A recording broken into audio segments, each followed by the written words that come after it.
But I want to know, and I've read about it elsewhere, but I'd like to hear from you the origin story of this prize. Like, what is this? Why did it get started 20 years ago?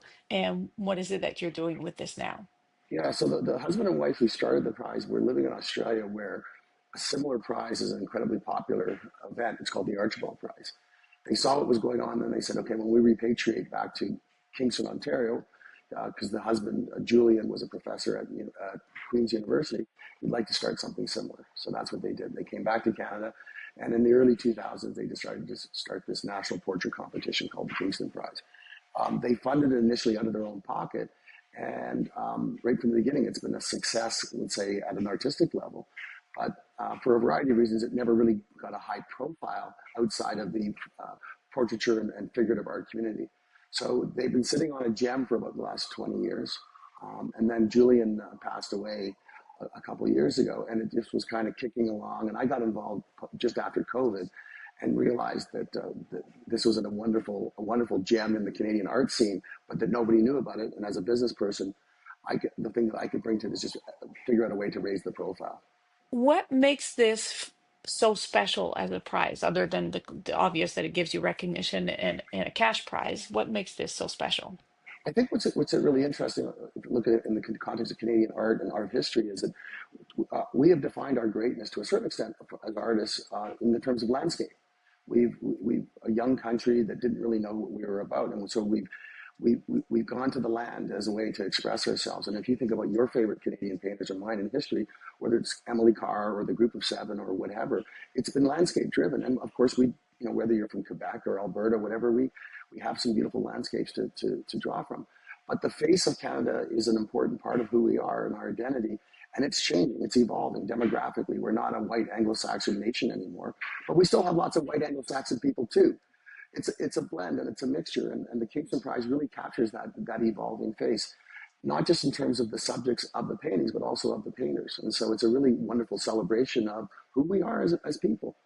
But if someone said, "Well, then who we are," I would just hand them the book, the Kingston Prize, and then shut up and say, "This is who we are." I think it's a really good representation of how beautiful we are, how diverse we are, all the things that are really, really wonderful about this country are in that book. And you don't need to talk. The paintings do the talking. So this, I mean, and I'm not an art critic, and my art is writing and music. I can't draw to save my life. So I appreciate this as just I think as a normal person.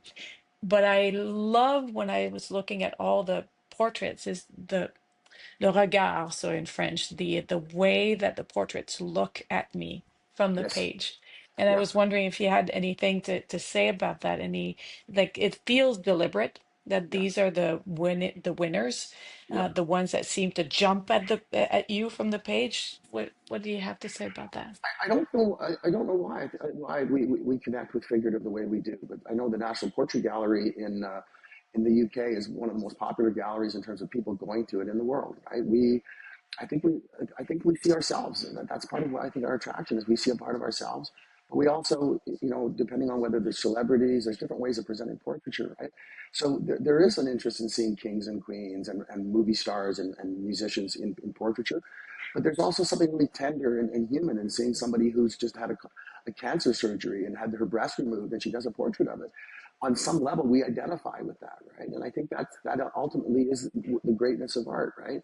Whether you're talking about a screenplay or a novel, they say, for example, with a novelist or a screenplay writer, first take us to a really interesting environment and then draw us into a character that we can relate to. And I think that's what's happening. There's something very human happening between you and the paintings in that book. You're seeing something of yourself or your mother or your daughter or your best friend in some of those paintings. And those are the ones you're really drawn to. And at the same time, you're appreciating the technical expertise of the painting. It is worth thinking about, who are we?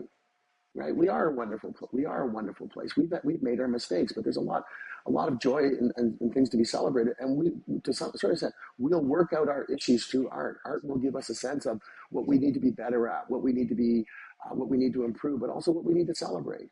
This thing. I think the other thing the board is looking at is it's been a bienniale, which is every 2 years. Hmm. And I think at Hmm. the end of this year, we're probably going to make the decision to go to an annual, because when you shut it down for a year, a lot of your organization kind of drifts away. It's easier just to keep it going year after year. But yeah, I think that we're sitting on something really wonderful. I've Hmm. also said, guys, that, DEI and all those things is all, in the front page, and arts groups are involved in that stuff. And I said, we're not walking the strength of this prize is its diversity. So we're obviously not walking away from that, but we're going to do it. We're going to do it in a kind, gentle way. Just let it happen. Like that, we Hmm. don't have any shortage of diversity in terms of the people who submitted. And as you look back through the book and you look at the gender split, or you try to guess the ethnicity of the people based on their names, are they white, Western, Yeah. Anglo-Saxon, or whatever? You go, it's kind of happening pretty nicely as it is. So just leave it Right. alone. Let the artists keep painting. And yet, when we did our book launch and stuff, and we said, here at the Kingston Prize person, come to the book launch, we had people of relatively modest means flying in from Nova Scotia and Alberta. It meant that much to them to be in this book. It was like, for them, it was like winning the Lifetime Achievement Award just to be in the book, right? And that was part of the Hmm. reason where I said that night, I'm not walking away from this. We're not shutting this down.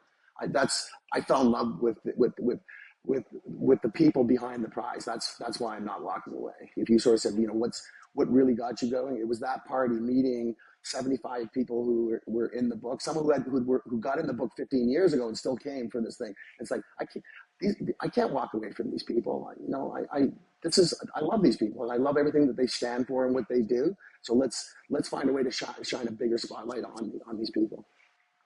I think the art. I think is if you really spend a lot of time in the book, you don't have to do any more, because I think the book is it. It's you either fall in love with that art. Even when I handed it to Kent Monk, when I gave him a copy of the book, and he was, you can shut up now, Jason. I can do the rest. I need to look at this. Yeah. You can't put any spin on this stuff. I speak the language of this book better than you do, kind of thing, right? And I think that's the ultimate. If I can just get people to look at the paintings and look at the book, and hopefully in 10 or 15, because we're doing it now, hopefully annually, in 10 years time, there'll be a book that covers the next 10 years. And every 10 years, we'll do a book like this, and people will just see how wonderful the art is, right? So, yeah, so Canadians, and it's, we got people in there from the Yukon, from Newfoundland, from Vancouver Island, and everywhere in between, right? It really is great at capturing that we, in every nook and cranny in this country, we have wonderful painters producing these beautiful paintings. And in some cases, you get to see what they look like in the paintings too.